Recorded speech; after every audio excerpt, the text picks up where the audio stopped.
Let's be honest, there's no guidebook when it comes to relationships. So we end up having to stumble through life trying to figure things out for ourselves. What if there was a podcast that found the answers for you, that provided insight to build a successful relationship and ultimately find the companionship you've always hoped for? Welcome to the Girls Ask Guys show, where we answer the questions most people are afraid to ask when it comes to lessons in life and love. It's time to master this thing called life together with your hosts, John and Ashley. And welcome back, all you gangsters, to a new episode of the Girls Ask Guys show.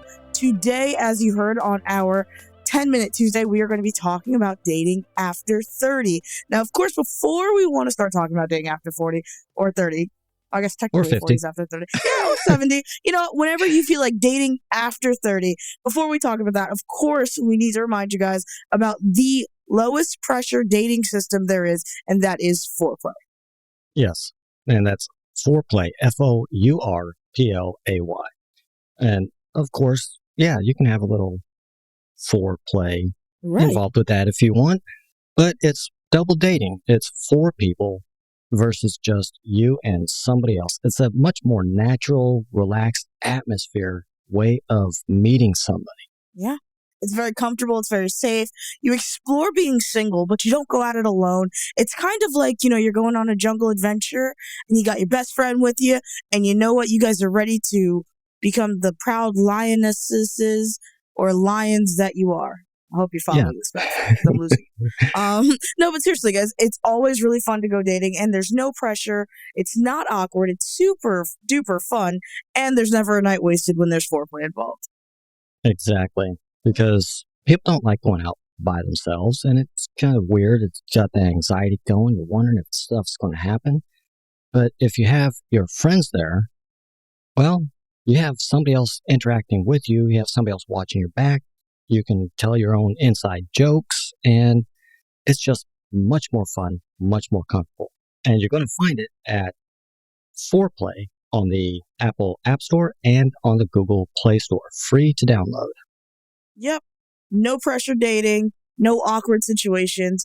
Any questions you have, either go to our website, www.girlsaskguyshow.com, as you should know by heart, or go to foreplaysocial.com for all your FAQs and any other questions you might have regarding foreplay.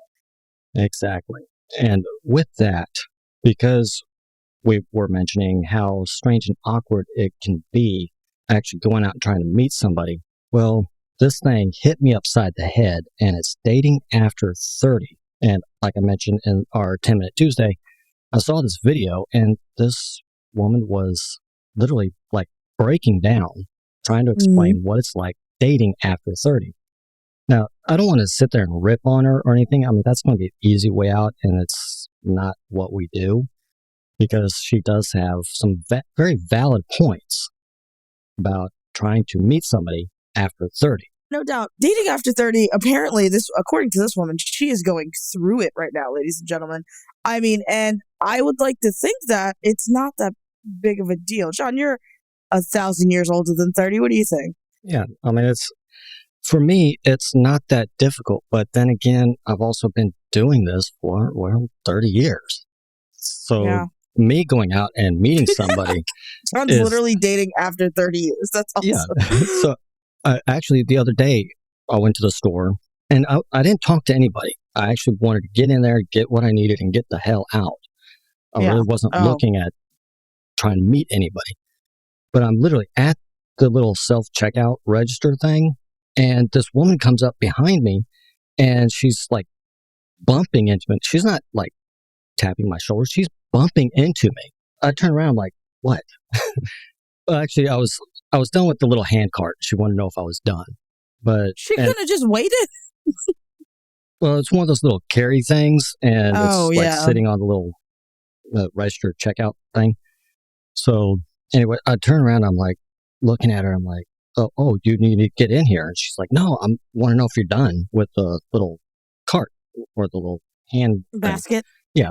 So I'm like, oh yeah, sure. And so she kind of moved a little bit, and shit started dropping out of her arms. So I'm like catching stuff. She's like, Yeah, I thought I could make it through without needing one of those. Yep, I've made that mistake. And right there, boom, we're in a conversation for like Right, 3 minutes. accidentally. Right, yeah, and that's how it starts. I mean, I think that's wonderful. I personally enjoy the Abbott and Costello part of it, where I'm like picturing a bunch of shit just fumbling out of this girl's hands, and you can, like slapstick, and you're like trying to fucking the little pick it up. So coffee creamer thing, it started to drop, and its location was not like next to her stomach. No, it was like right next to her breast, and that's the first thing I went to go grab. And the look on her face, I was like, "Oh, can I? Oh, I'm just getting the coffee creamer." She's like, "Oh, please help!" But yeah, she thought I was like reaching in to cop a feel or something, because her eyes were huge. Okay, so maybe that's, and let's be honest, if she's single, like don't assume that's because somebody's trying to help you that they want to grab your boob all the time. I'm not going to say it doesn't always happen, but some people are just gentlemen. So I think one of the main principles when it comes to dating after 30, and the emotional side is like relax. You know what I mean? Like, don't be so hyper vigilant in the way where obviously protect yourself, but not everybody entering your life is trying to cop a feel, so to speak. Right. And that's one of the things that this lady brought up. And it's not just this video. Actually, this video kind of led me down a rabbit hole because it's on YouTube. And I really don't want to direct anybody out there to it because there were a lot of nasty, vicious comments, and I really don't want to contribute to that. But there's literally like over 1,000 other videos on dating over 30, dating over 50, dating over 60, dating over 70. And these are not like small little videos. These are like 20-minute, half hour, 45 minutes, over an hour. I think I stumbled across one that was 2.5 hours long. We say as we do 45-minute shows. But yeah, no doubt. Like it's a real thing. I think people think because they're aging and obviously I'm not, you're not the same as you were when you were 16 and things change. But I think as you get older and in those relationships, you become more callous. You know what I mean? Like when you're 16, your heart is a little sponge. When you're 30, your heart is basically a rock to a certain degree. Yeah. And you hit 40 and it becomes a diamond. Right. So, there you go. I like that. Boom. Genius. Yeah. But there is a thing that does take place, and it's something that I mentioned on our 10-Minute Tuesday, where women who are in their mid to late 20s generally will date older guys. And those guys tend to be in their 30s, maybe early 40s. It depends on how far they want to push it. But guys who are in their 40s, early 50s, sometimes late 30s, they're going to date younger women. Yeah. But what happens in that middle zone is where you kind of have to make a choice. Are you going to date younger? Are you going to date older? Are you going to try and find somebody within a year or two? And it's really difficult because this group is dating younger, this group is dating older, and you're like, where the fuck is everybody? Yeah, it's very uncomfortable, I think. And it is very weird, especially, because I'm making that transition from 20s to 30s. And it's true. You don't really fit. I mean, you don't feel like you fit in because, you're kind of pigeonholed to a certain number of people every day. You're pigeonholed by work. You're pigeonholed by the fact that you have to go home early, or you have to work late. You're pigeonholed. And so you do kind of start feeling that isolation part. Yeah, and all of your friends that you used to go out with, well, they're all married with children. Kids. Yeah, and you have to be the fun babysitter. Yeah, and you're like, hey, let's go to the club. No, I got to put little Johnny to bed. He's got to get up for school tomorrow. Right. Yeah. And you're or like, no, Frank is actually working late. I have to watch the kids. Yep. So your entire group is gone. And now for guys, most of us, we really don't fucking care. We want to go out and meet somebody. We're going to go out and meet somebody. Yeah. But for women, it's pretty much like what guys noticed in high school. Women travel in packs. They never go anywhere by themselves. So if there's nobody to go to the club or the bar with you, well, then you're just not going. Yep, and that's very true. I think it's number one, it's a safety thing. Women like to feel safe. Women like to not feel alone. Women don't really like to talk to themselves. And I think guys are cool with just sitting there observing, kind of like what do you call it when the creepy stalker dude standing over in the corner? That. I mean, Why is he Yeah, I looking at guess me? kind of right. Yeah, like he's breathing heavy and like you're like, oh my God, this guy's weird. No, but even so, guys are more comfortable going alone. But I think it's a safety thing with women, and obviously that's why foreplay is a thing. And I am really grateful for that because it gives you that 2-on-2 interaction where you're not only safe, but you have company, you have someone to talk to. Yeah. But it really does come down to the idea of everyone's married. You know, a lot of my friends are married with kids. A lot of my friends are transitioning into like that June Cleaver role where we used to be like, hey, let's go get sloshed on the side of the street and eat dirt. Now it's like, I have to make a souffle. And so you kind of do. You start to see yourself drifting away from being a kid, like, because you obviously don't want to go out and get sloshed on the side of the road.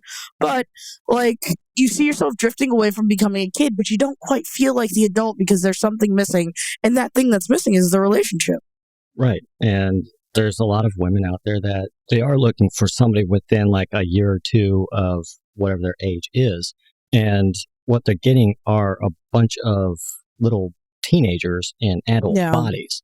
Yeah, there was actually a study out there, and the general consensus of the study was men really don't grow up and become adults until roughly 35 years old.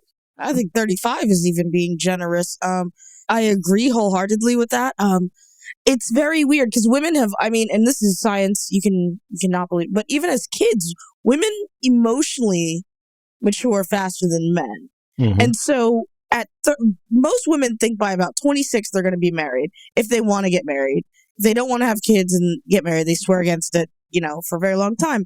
But women kind of plan their life out in a very creepily long way to where even at like 6 or 7 years old, we're playing house. You know what I mean? We figure we're going to get married. We're going to have kids. We're going to be a lawyer. We're going to do it all. And so then when you turn 30 and you don't have kids, you're not a lawyer, you're not married, I think it really does take a toll on your confidence. And so then it becomes even harder to get back out there. Right. And for guys, we're just, probably even 12, 13 years old.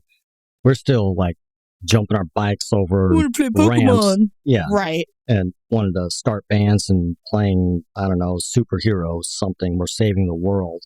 Yeah. All that fantasy stuff. And then even as we progress into like high school, yeah, it's about the souped up car trying to look cool, and you actually look like a fucking idiot. And just trying to like fit in and basically fucking everything up. And then we get into our 20s, and it's about how much we can drink, reliving our high school glory days, and we really don't progress. And even into our 30s, I still see this, and it drives me up the wall. They've got the hyped up, souped up car. So they've got all the money in the car. They have no money to go on a date with, but I've got a cool car I can press you with the radio cranked up so fucking loud that I can literally feel the vibration in my car 2 lanes over. And that's actually some of the complaints that women have about guys. Well, yeah, because can I just tell you, super loud music, I don't know where that trend started. Who needs to hear their music that loud? It's the same words, whether you listen to it at a 20. If you can understand the words at all. Right. I mean, and it's very true. Guys are very more me focused than women are. Women are very like I said, they're very family focused. We're raised differently, obviously. Guys go out, they play. Women are taught to like cook, clean, and it's very, even though it's very traditional, I think it's even an instinct of women. Most women are instinctually like this. It's not something that I can say my parents pushed onto me. I think it's instinctive, then it's reinforced. Right. It's very reinforced. Because I can honestly say, I grew up in a house where my mother made more money than my dad for a while. I never grew up with this concept of gender roles, but there is something in me that is maternal. That's why I have a dog. You know, like there are those things in me. So it's very strange. It's a very like psychosocial kind of thing that is confusing. And so as a woman, I can understand why dating after 30. I mean, not only is your biological clock ticking, your mental health is not deteriorating, but you just feel like something's missing. Something's wrong with you in a way. Yeah. And that's one of the things that we want to address is that there's nothing really wrong with you.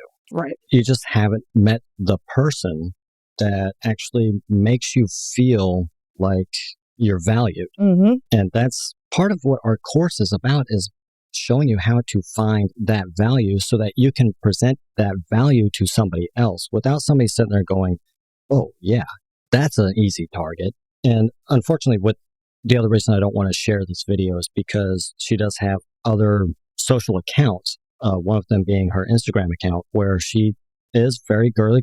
She's very risquély dressed. And unfortunately, when guys see that, okay, the younger guys, they're like, I want to try dating older women. Well, they see that image and they're like, ooh, cougar time, bucket list, that's an easy target. And they're only in it for the sex. They don't care about anything else. They're just like, oh, check in box, done. Yep. And unfortunately, treating somebody like that takes an emotional toll on somebody. Don't do it. Okay. And I say okay, like I'm taking notes. But seriously, that's very true. It does take an emotional toll. This whole thing, and it's very emotional. It's very hard to watch in a way where you see someone being so vulnerable. You see them being so open about how they feel about dating 30. And then when we think about it, and you're right when it comes to like, I don't want to share this girl's Instagram account, because you'll watch, you could watch the video and you see her, you go, oh, she's scantily clad dressed. No wonder she's single. When the truth is, it's so much deeper. Yeah, I mean, she's actually trying to make Instagram and YouTube a living. Right. And unfortunately, in the day and times that we live in, a lot of women feel that that is what they have to do in order to get the views, in order to get the hits, so that they can actually present that to a sponsor saying, I've got 40 million views and hits and 1,100,000 followers. I'm an influencer. Yeah. Pay me a shitload of cash so that I can advertise your crap. And you guys can sit there and say, well, that's not necessarily true. We can tell you right now, it is absolutely true that in the industries of modeling, in the industries of fashion, in the industries, in any sort of form of entertainment and arts industry, most women have to be at least conventionally attractive to even get looked at. Whereas men, they have more of a leeway because for some reason we've made that a thing. It's a whole thing. I don't want to get into it. It just makes me so mad. It's the whole fucking science thing, and it's not even a science. It's more of an opinion. Mm-hmm. So some dumbass let's say it's a fucking hypothesis. It's not even so women generally tend to peak in their beauty somewhere in their mid-20s. Guys tend to peak in their beauty sometime between 30 and 45.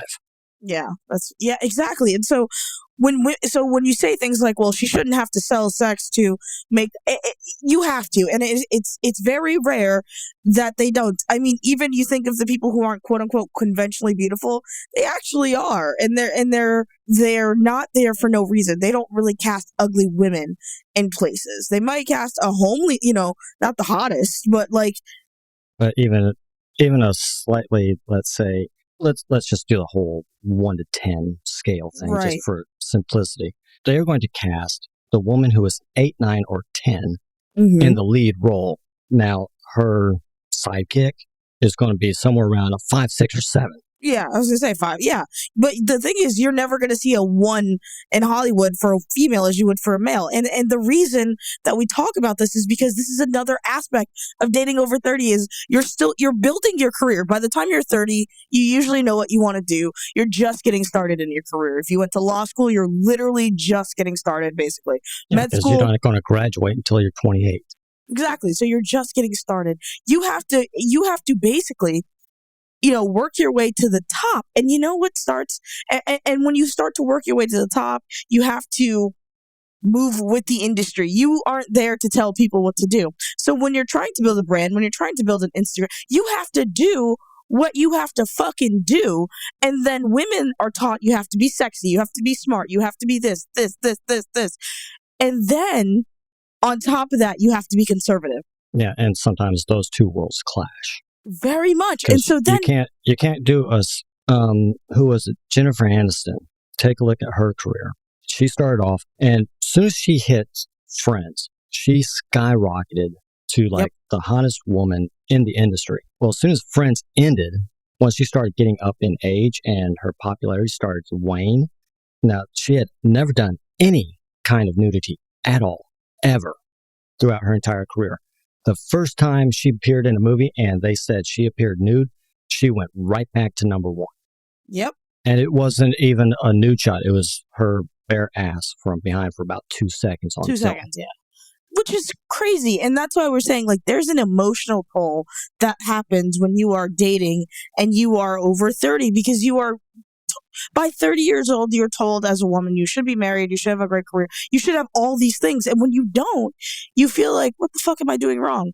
And so I can see why she's crying in a sense, but I think the problem is she's focused too much on what she's doing wrong and not what she's doing right. You know what I mean? Yeah, and that's one of the things that people need to understand. And the other thing I think that she really has a hard time with is she hasn't really defined what she wants. All she really knows is that she wants to get married and she wants to have kids. Right. That's really it.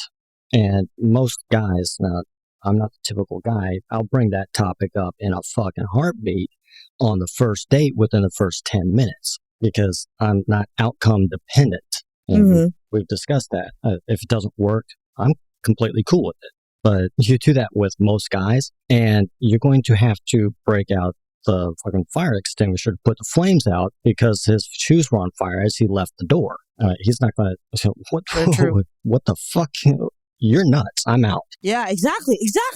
And that's crazy because, like I said, women have biological clocks. Most women do. I won't say all of them. Most women have biological clocks where by 30, they're like, okay, shit or get off the pot. Most men are just finally starting to become adults. So they're like, whoa, you know? And it's very weird. It's such a crazy dynamic of dating after 30. And I think it's just, it's really fun to talk about. It's really fun to kind of prepare myself, you know, and I'm sure it's very fun for you to reflect on. But like, well, anybody who's even getting up there close to 30, now numerically, they may be 26, 27, 28, but mentally they're more like 32, 33, 34. Depends on how far into their careers they are, if they have a career. But when they're sitting there and they're looking around and they're like, okay, something needs to happen before it's too late. That's true. I remember I went through this when I was probably about 16, 17. I couldn't do things fast enough. I mean, it was like, it has to happen now.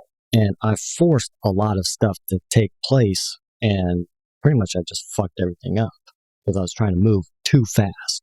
It's kind of like saying, okay, this year I'm going to meet somebody. Been there, done that. It doesn't really work because everybody you go out with picks up on that. Are you and they one? Smell that, yeah. They smell that pressure and you don't want them to. So you have to remain nonchalant. You have to be okay with the fact that not every date you go on is going to be the one. Not everyone. But you have to be able to put yourself out there. You have to get yourself out of that emotional space of what's wrong with me and start like owning yourself. Listen, you are a bad bitch who's over 30, who has a career, who has this, who has that. And you make that list and you just remind yourself constantly of why you're a catch and like what you bring to the table versus, you know, dreading going to your family Thanksgiving because they're like, you still aren't married yet? Okay, yeah, I might not be married, but at least I'm not in a bad marriage, Aunt Marge. You know what I mean? Yeah. Like, it's kind of this like isn't that. my sixth. Right, yeah. You're still married. Yeah, I'm not married. But you've been married 6 times. Exactly. Like, it's that kind of thing. People have these expectations of you that are completely unrealistic, and nobody should have expectations for your life but you. Yeah, and that's another thing that we cover is that you live the life according to your terms, not based on how somebody else or how you think somebody else views you or what they expect of you. And even if you've been through the bad relationships, and looking at this video, I'm assuming that she went through some pretty bad relationships. You have to look at that and be able to recognize it for what it is and then let it go. And it's one of those, it's kind of hard to imagine. Well, what do you mean just let it go? You don't understand. Actually, We do. I understand. I've been there. I've been through those.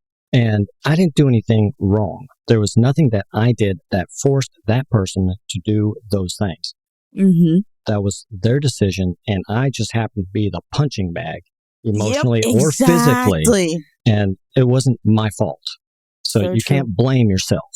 Exactly. It's never, when you're in those kind of situations, it is, like John said, it's 100% the other person, because you cannot control how other people react. You cannot control other people's movements and all of those things. So if you start to get nervous and you start to get scared about being in a relationship and doing relationship things because you don't want them to end up the way the old one does, guess what? And this is the most like obvious radical thing ever. Stop attracting those people. Change your locations. And I know some of you said, Learn how to filter. right. Learn how to filter. It's okay to say no to someone. You don't have to give attention to someone just because they gave attention to you. And if you feel that same way you did in that past relationship, jump the out of it. Now, she brings up later in the video that one of the reasons that she doesn't go out to try and meet anybody, well, there's actually two reasons. I'm going to focus on this one first, is that she's scared to go out and actually talk to somebody. She's scared to meet somebody. Okay, I can't sit here in my living room thinking and hoping that I'm going to have a relationship. The next hot girl is not going to come up to my door and knock on it and go, I heard Is that John you were here? thinking about dating somebody. I'm Yeah, here. right. Exactly. I mean, that's every guy's dream. I don't have to do anything. I just sit at home. They just show up at my door. That's what everybody's dream. What do you mean? I That's guess what you can just do guys like. that. It's That'd be going to amazing. cost you a little bit.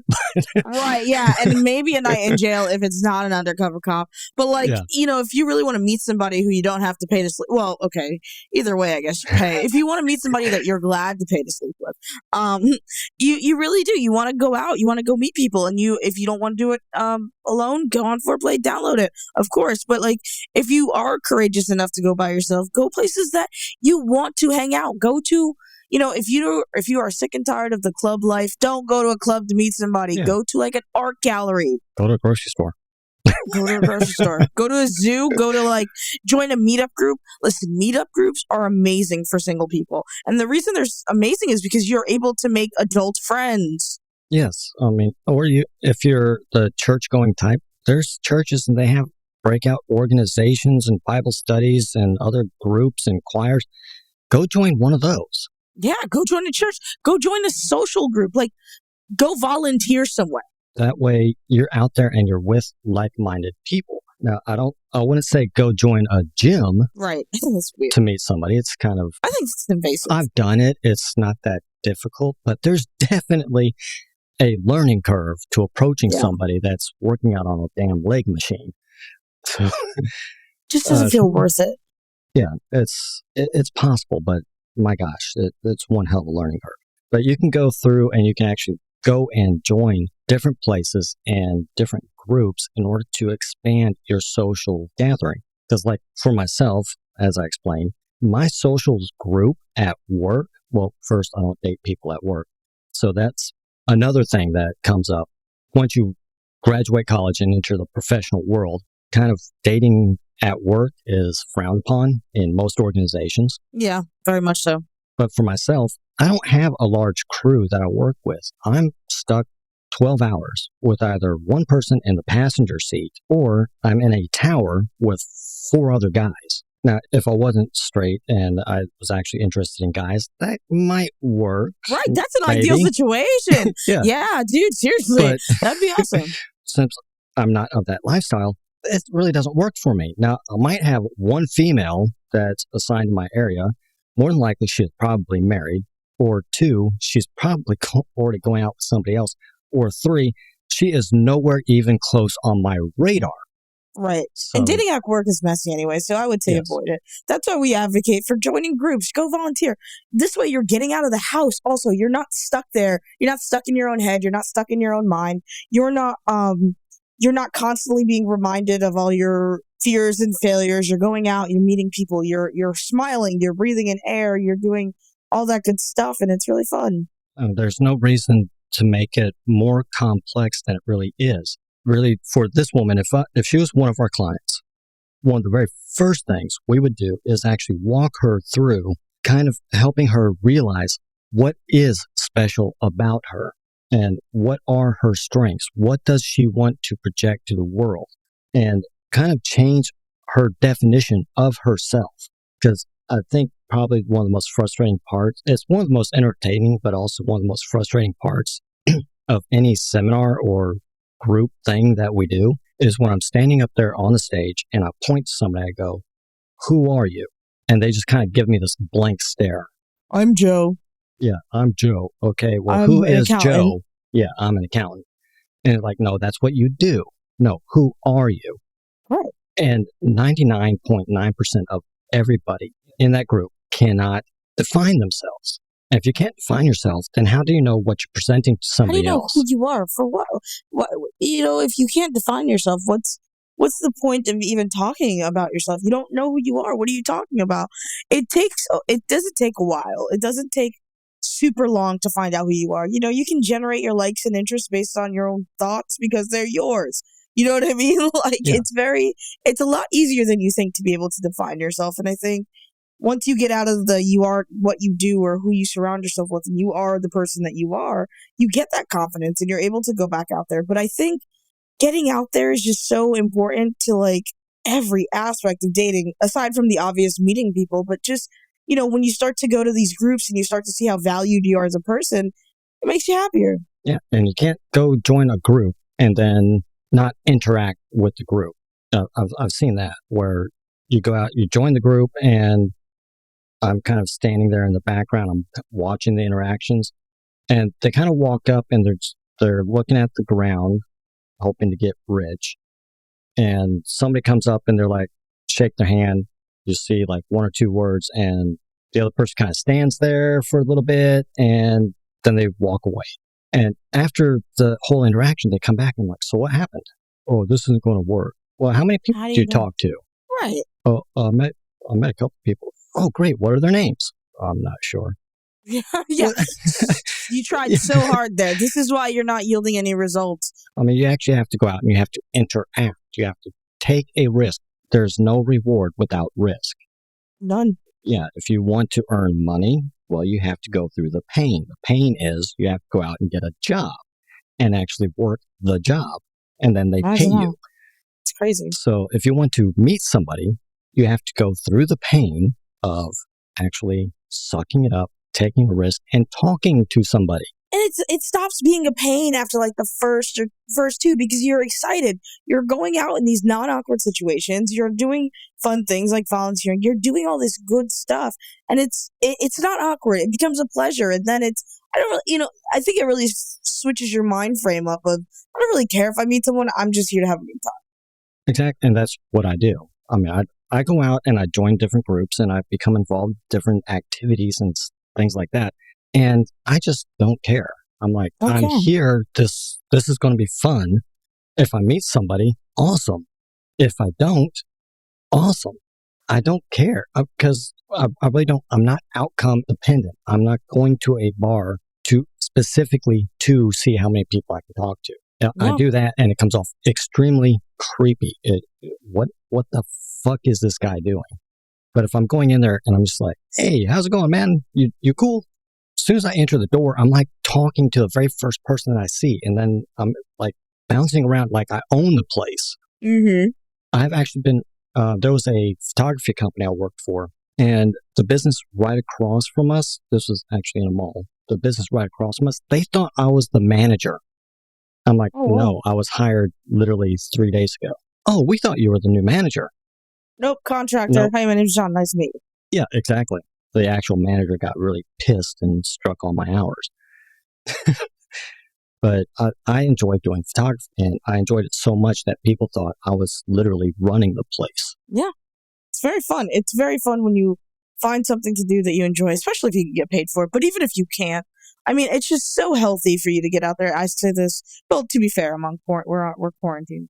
But it's just, we go through these cycles of emotions after 30 that really boggle our minds because we can't imagine that we are 30 years old, not married. And the truth is, it's not that big of a deal. It really isn't.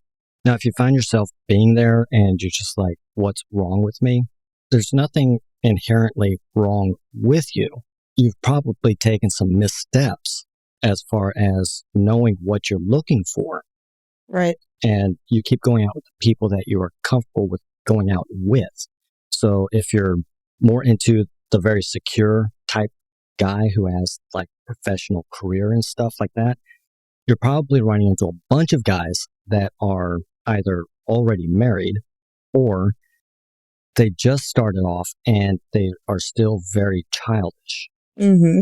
And you kind of want the fun-loving guy, but that you had in your 20s, that it's just like bouncing all over the place and taking risks and doing all kinds of stuff. But at the same time, you also want the guy who is very secure. He's got the nice job, secure job. You're not going to have to worry about how the bills are going to be paid kind of thing. Mm-hmm. So you kind of want both worlds. Of course. And when you go out and you're trying to find that in your 30s, it becomes very difficult.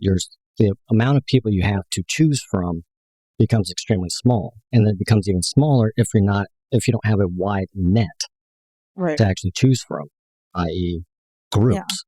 Yeah, exactly. And like I said, doesn't mean you don't have to have standards. Always have standards. Always believe that you are worth 100% of somebody's time.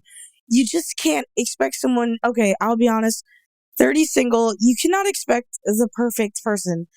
Perfect for you, yes, but a chiseled David Beckham kind of guy with like no kids, perfect credit, like all these things that make someone perfect. Never been married, no exes. Right. That's not a thing, okay? It's not a thing. You're going to have to make some concessions. Now, for me, if I'm going out with a girl and I find out that she has 5 kids, okay, there's a problem there.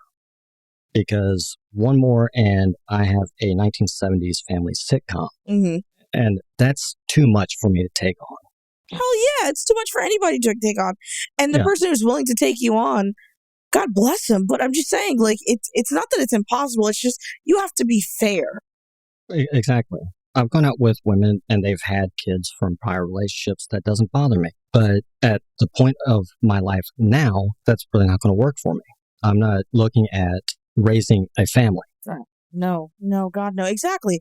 And that's the point is, if you are in a position where you're like, okay, I'm looking for the person to marry me and take on this role as 5 kids, okay, they might have a criminal history or something, you know what I mean? And I'm not saying settle, obviously, but what I'm saying is you can't expect someone to take on your baggage without understanding that other people have baggage too. Yeah. Now, I'm not saying that if you have 5 kids and you're a single mom, that you can't find anybody.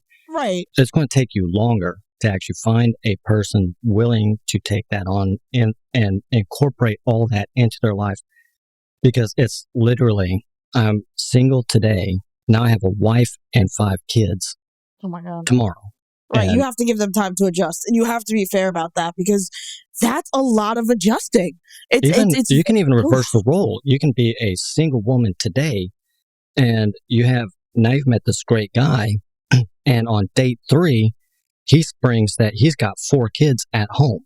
And now you're just like, what the fuck? Right. Okay, like, whoa. I was hoping to have kids myself. Hopefully he is sitting there going, oh, sure, I don't mind. But he could be I'm done having kids. I don't want any more kids. Yeah, very true. And if that means you guys aren't compatible, then that's okay. And don't think of it as I'm single with 5 kids, there's something wrong with me. Like we keep saying, that does not mean there's something wrong with you. What we mean is you just have to be fair. You have to be understanding. You have to understand that, no, not everybody, even let's screw the kids thing.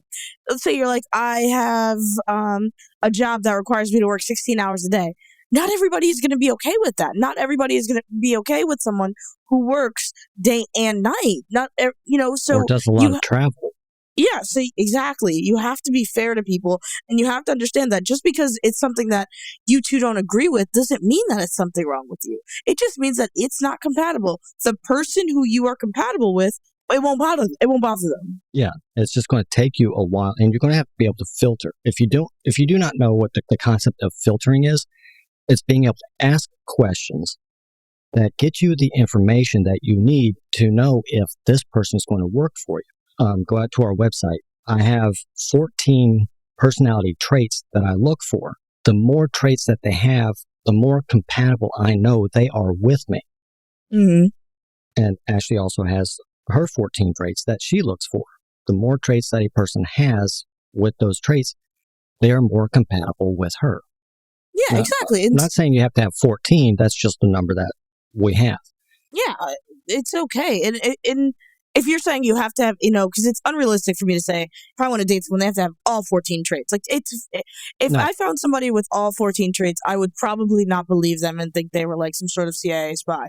But 11 traits out of 14, 10 traits out of 14, okay. Yeah, I have 4 that are that I have as a requirement. You have to have at least those 4 for us to Yeah, even. you do. I agree. Yeah, for us to even like try to go out.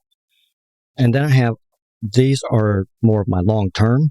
This is the type of person I need for long term. And then I have some that are, okay, yeah, those are great to have. And then like 1 or 2 is just like the sprinkle icing on the cake kind of stuff. If I hit all 14, okay, stay right here. I'm going to go get the ring. Yeah, for real. And it won't even, like, it would take probably 2 weeks, you know what I mean? Because if you have all 14 traits, we probably were married the second we met. We were married before first sight. Right, yeah. We were married, yeah, exactly. We were married in the pods, like, let's be honest. But no, it's physically impossible. And I think it's good to have your traits that are kind of unobtainable to a certain degree, you know what I mean? To where it's like, okay, I need a reality check to remind me this person isn't perfect. Because the minute you start talking about how perfect someone is, you're fucked. You're fucked. It's that whole, you're going to hit that wall where everything starts breaking down. You start becoming unrealistic, or you've been through such bad relationships that you've set your bar so high that the first mistake somebody makes and they're out. Okay, nope. Yeah, oh my gosh. Yeah, so choose exhausting. with your mouth open. That reminds me of Steve 5 years ago. You're Right. gone. Yeah, So- that's a red flag. Like, it's not a red flag. It's just that person's not a man. Well, I guess a lack of manners could be a red flag. I mean, it's those kind of things. And you really have to really take a look at yourself and define what you are looking for and know what you bring to the table. Because when you know yourself, that's confidence goes up, and then you really don't care. It's hard for me to explain. It's just one of those things that I discovered, that the more I knew myself, the more confident I became, and the less I cared about what other people thought. Yeah, it's very I'm just true. like, this is me. Do you want to come along for the ride or not? No? Okay. Yeah, cool. Buckle up. And that's kind of what it comes down to. It comes down to confidence. It comes down to just knowing who you are and realizing it is perfectly okay not to be perfect. It is Exactly. perfectly okay to be over 30 and single. You are not, I can promise you there are probably more single people over 30 than you freaking think. And yeah. if you don't believe me, like I said, join a group. But there's steps to take. And the first step is always getting out of your head. Get out of a place where you are literally shitting yourself every day because you're so upset with who you are. You need to start developing that confidence. You need to start developing that I'm me, I love me, the world loves me. And the best place to start with that is with foreplay. If you have one single friend, that's all you need. Both of you download the Foreplay app and you link up on Foreplay. And then all you're doing is you're going through and looking at 2 other people that also are looking to meet other people. Right. It's pretty much writes itself, you know? Yeah. And you're there with a friend. So you can sit there and you can tell your inside jokes, and they're like getting curious. Okay, what's the story behind this? And it makes it so much easier because you're not trying to, you're not spending a half hour trying to explain what the inside joke is. Yeah. It's very natural. Things just kind of flow. And it's kind Very of like true. when I go out with one of my friends to a club or a bar or wherever the hell we happen to be going, and we meet 2 other people, and it's just like, it happens so quickly and so naturally that you're not even thinking about it. And that's what Foreplay does. It makes things so much easier, so much more natural to meet other people. And it's very fun. We can sit here and talk all day about how fun it is, but the bottom line is it's not only fun, it's safe, it's effective, and it really just takes that edge off. And I think when you're in the place where you're starting to get back to the point where you're ready to date again, that is something that's crucial, is not feeling that pressure of, I'm on a first date, what do I have to do, what do I have to talk about? And you're really going to be able to bounce back, and you're going to be able to bounce back in a very, very smooth transition, and it's going to be fun. It's not like those other dating apps or dating websites where, okay, I sign up, we've communicated 2 or 3 times, we've decided to go out on a date, and you show up and you have these expectations of, I was single yesterday and now I'm like in a relationship, but I don't know this person. Very true. You don't have that stigma that comes with it. What a relaxed environment. So go out there, check it out. You can find Foreplay, Fourplay. You can find it out there on the Apple App Store the Google Play Store. It's free to download. You can go to foreplaysocial.com and you can check it out there, get all the facts. Actually, the creators, you can read their story and how they actually came up with this app. And then we'll probably have them on the show soon to talk about foreplay and all the benefits. And we can't wait to do that so that you guys can finally say, what the hell? They keep talking about foreplay. Who are these people? And it's going to be really exciting. As always, guys, this is our first part in the series of Dating After 30. Very excited to bring you this series. We're not quite sure how long it is, so we're kind of just going to keep going until the wheels fall off on this. Yeah, we're going to actually be looking at some of the stigma that actually comes from dating after 30 and offering up some solutions on how you can actually overcome a lot of that stigma and some of the fear that actually comes with it, right, along with kind of helping you adjust to dating after 30. Because really, dating after 30 is not a whole hell of a lot different than dating after 40, 50, or 60. Right. We're over the hump. Yeah, I haven't reached those numbers yet. So I'm ancient. Really I only co-authored the Bible, so. Right. Yeah, exactly. He says he's not, but he's almost 1,000. But seriously, I've only been doing this since 1800. I am the first podcast. God damn it. That's funny. All right. So always like, rate, share, subscribe, visit our website, read our blogs, comment on our stuff, make us feel good about ourselves so we can keep making you feel good about ourselves. Because after all, we are media personalities and our life is contingent upon whether or not you like us or not. I'm just kidding. No, we're kidding. But seriously, say good stuff to us. We'll say it back. If you have any questions, always DM us. We'll always respond to you depending on the length of the message. You'll know exactly who responded. And you can check out our course at, what's the course website? Yeah, it's actually Girls Ask Guys show. You can go in. You can actually see the courses. We have the course up right now. We have a couple of slots left. If you actually want to get it free, just send us an email, click on the call us button, just type in course. Let us know your email so we can actually get you the number. I've had a couple come in. They're like, course. And I'm like, I don't know who to send this to. I'm sorry. Right. Rude. So if you've done that, please let us know. And we'll actually get you the discount code so you can actually take completely for free. Yeah, that's fun. That's actually really cool. And then always let us know how we're doing. We're always curious about how you're doing. So if you have anything that you can add, you want to be on the show, let us know. We will schedule that as soon as possible. But until then, I think we're good, Raymond. Yeah, I think we are good. And we will catch you on the next one. That's all for this episode of the Girls Ask Guys show, where all of us learn to master this thing called life together. For more answers to your questions on life and love, be sure to subscribe to the show so you don't miss a single episode. And head to girlsaskguyshow.com to submit your questions for a future episode or apply to be a guest on the show. Good luck out there, and we'll catch you next time, right here on the Girls Ask Guys show.